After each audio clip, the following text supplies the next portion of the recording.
A new solar cycle begins on Cybertron as the sun crests over the horizon.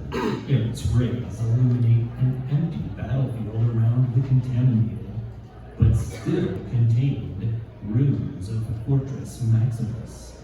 During the night, the ferocious Predacon commander Predacane emerged from an impromptu transport portal and attacked a group of heroic Maximals and Autobots. All hope seemed lost for the group when suddenly the chopper face and animated Omega Supreme dropped out of the sky and opened fire on the Gestalt, forcing him back through the rapidly shrinking portal just before it slammed shut. Without a nano to spare, both ships landed and ordered the group to split themselves between the two crafts. Once everyone was safely boarded, the ships promptly blasted off in the opposite directions. Everyone knows that Predacane will soon return with a vengeance and pursue one of the fleeing vessels. The only question is, which one will he choose? TFCon is proud to present Revenge of the Beastmaster.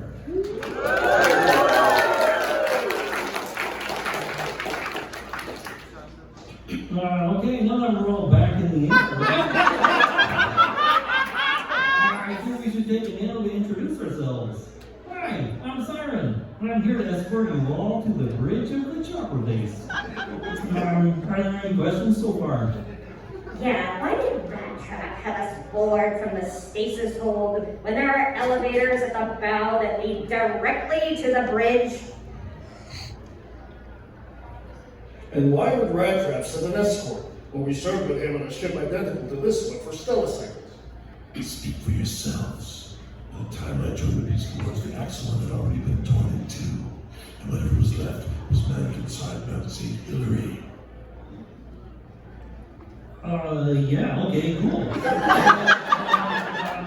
I'm not privy to that kind of information. Are there any other questions? Yes. Could you be any louder? You're practically screaming at us.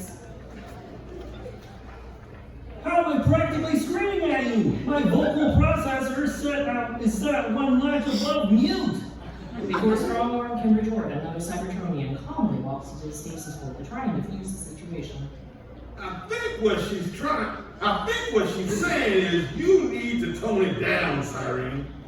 Your vocal processor is a huge benefit to the ship's early warning system, which is why the captain needs you back at your station. Pronto. I'll take it from here. With a sigh of defeat, Siren departs. Jazz waits until he's out of sight before turning back to the group. Sorry about my friend there. He's a good bot. But when it comes to regular conversations, well, if he was any louder, he'd be a fire truck. Fire truck? Jazz shakes his head before leading the group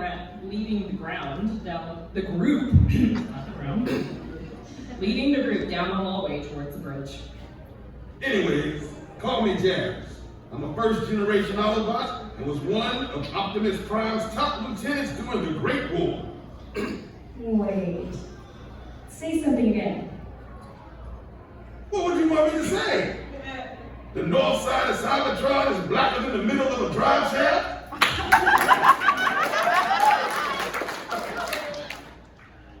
Okay, this is too weird. You sound just like the Jazz from my timeline. Yeah, I get that a lot. Did the Jazz you know take down a lot of Decepticreeps with an animal motif too? Well, recapturing those kinds of Decepticons was mostly left to the B team. But in all my stellar cycles of service, I never dealt with anything that powerful or as big as that thing that came out of the transport portal. Predacane. He's not your average Decepticon. He's the combined brutality of the OG Predacon subgroup and the founding members of the Predacon faction. His torso and most of his limbs went into hiding after the Great War. The king returned after the Great Reformatting. Totally techno-organic, more dangerous than ever. Jazz's words sent a shiver through the group's collective circus as they entered the bridge. Standing there to greet them is Rat Trap, captain of the ship. Birdo, Legs, Charlie, Tuna, and Spooner. Yeah, sorry about that. I was half expecting the audition to speak for my great aunt, R.C. She and Alice boarded to make a supreme epic adventure that we're not going to follow. I'm starting to wish I went with them instead. Anyways, welcome aboard. Welcome aboard the Chopper Face. I mean, in recognition of it. My own personal transport ship and crew.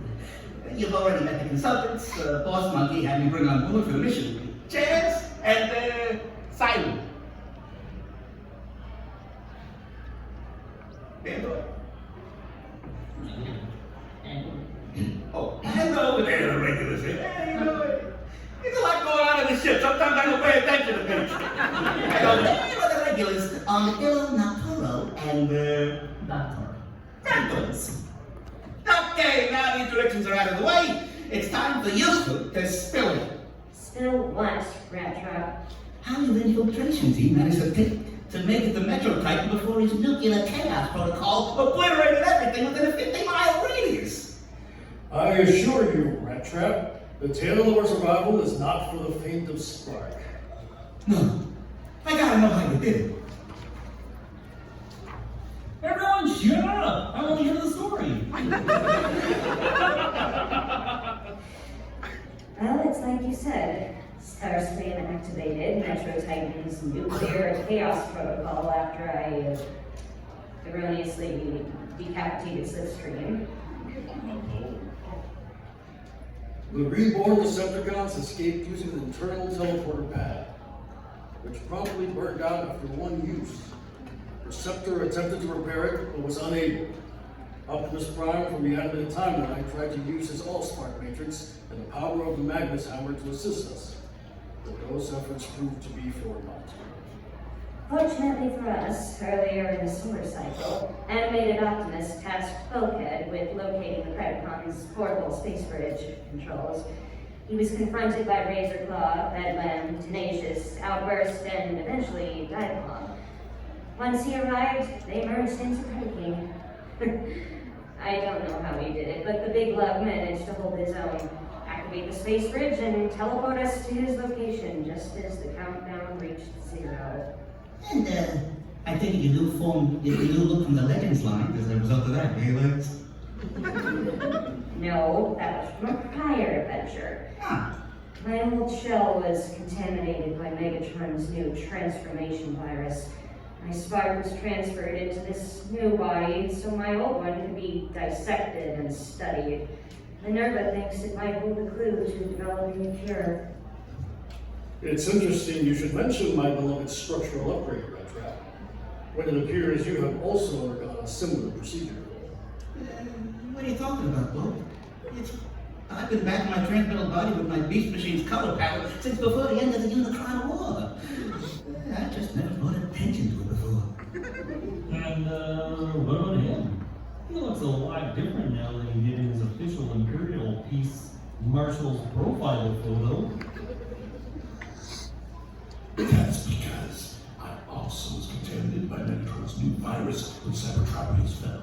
Cybertropolis fell. My spark got yanked out of my old shell while it was crashing. Then the Docbots on board Omega Supreme put it into a protoform from their timeline. Yeah, I've been needing to say, you're looking a little more animated lately. And I'm getting that virus is making you sound a lot more like Death Charge is bad, huh? Shut up, Rampage! After taking a moment to let the echo of Death Charge's words fade from the ship, Silverbolt innocently asks aloud, Where is Botanica? all I can be hearing is the hum of the monitors of the ship all silent. Rat Trap, now visibly upset, turns away from the group and rests his hands on the circular control table in the center of the bridge. God. She stayed behind to make sure everyone could got her done with as much techno-organic flora as they could carry. She told me to go! That there wasn't enough time to get her before Metro Titan exploded. Like a slagging idiot, I listened to him. Why did I do that? I should have been there. I should have been there with her. The room falls silent once more as Black Arachne and Silverblue exchange sound glances, coming to terms with the loss of their friend. Hey, you guys! Not now, Siren. Can't you read the... Suddenly, the ship is sent off balance as it violently collides with something outside. Those inside the ship are sent crashing to the ground and thrown across the bridge, colliding into and smashing the elevator's glass windows. Prepare yourselves for the hunt. That's what I was trying to tell you. We've got company! Siren wails as Predaking clutches to the ship's outer hull, his clawed servos ripping the starboard thrusters. Sparks fly out of the ship. Sparks fly as the ship begins to spin and fall from the sky.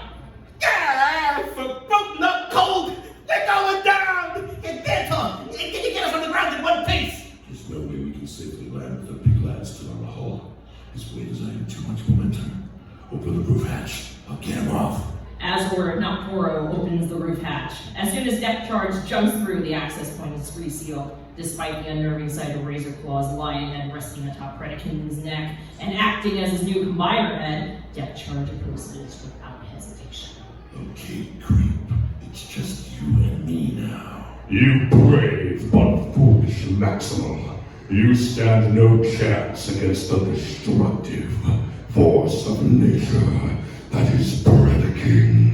If I can go fit to claw with X, then I'm more than capable of taking you down. Death Charge opens fire on Predaking, who effortlessly swats away his last. With the ship still rapidly descending, Death Charge withdraws his harpoon and hurls it at Predaking. The weapon whips through the air before puncturing and embedding itself within Predaking's right optical sensor. Depth charge, maximize!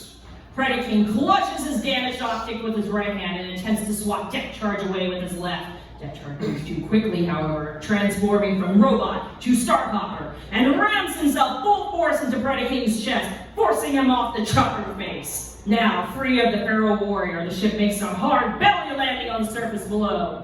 Everyone inside the chopper face is bounced around as the ship comes to a screeching halt in a dusty landscape. There is a massive crevasse embedded in the ground, 100 yards away from the crash site. Is everyone still online? That didn't hurt. The chopper face shakes violently as it's impacted from an unknown force, sending the crew flying around the bridge once again. Black Arachne is the first to recover and rushes over to the periscope to assess the situation. Uh-oh. Standing between the ship and the crevasse, Predaking opens fire once again with his twin shoulder cannons. Maximals, face me. Come and meet your doom. Looks like he still has the harpoon sticking out of that face. That's why I always wear my visor. Can't you activate the ship's auto guns? Unfortunately, the crash has disrupted most of our weapon systems. The best I can give you is one shot from the plasma cannon, but he's too agile to properly attack, and we cannot afford to waste a shot. Well, that's just fine. I'm gonna be offline the same place I was brought online. What are you talking about? The ship's on the border of the what?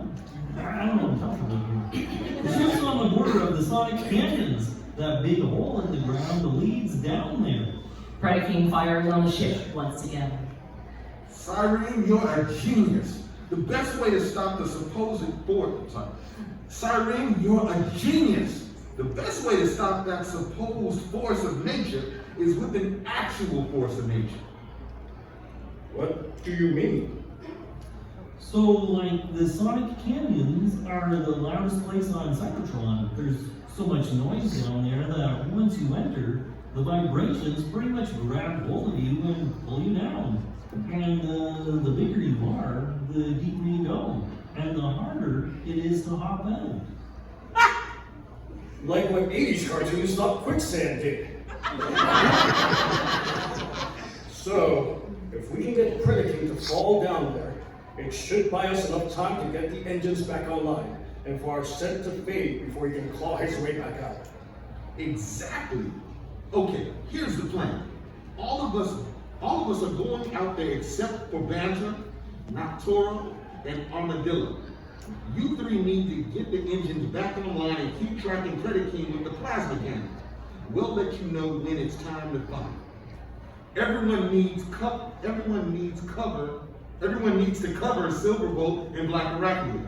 I need them to slip behind the Predacrete and get him ensnared in some weapon. Try to drag him as close to the crevice as you can. Sure, no problem. Autobots, transform and roll out! Predaking fires on the ship again as the lights flicker ominously. Outside of the ship, stands Predaking, smoke wafting out of the barrels of the shoulder cannons. His right leg is elevated slightly, for underneath his foot is Depth Charge! Flat on his back and with his hands struggling to keep the multiple tons of weight from crushing him. What's wrong? Did you take my harpoon attack like a poke in the eye? Laugh while you still can, Maximo. My optic can be repaired once your hydraulics fail and my foot is brought down upon you. All that will remain will be nothing but a fading memory. Not gonna happen, creep. Predaking prepares to push more weight down his foot before a wolf's howl alerts him to more incoming warriors. Using this moment of distraction to his full advantage, Depth Charge activates his turbo thrusters and slips out from under Predaking, transforming him from robot to Starhopper. He rejoins his comrades in their charge against the Gestalt. The gains afoot. Excellent. The more challenging the hunt, the greater my satisfaction will be when it concludes. Crouching down on all fours and holding back his wings, Predaking lunges at the incoming Maximals as if he were a feral animal. Oh scrap! Oh scrap! Oh scrap!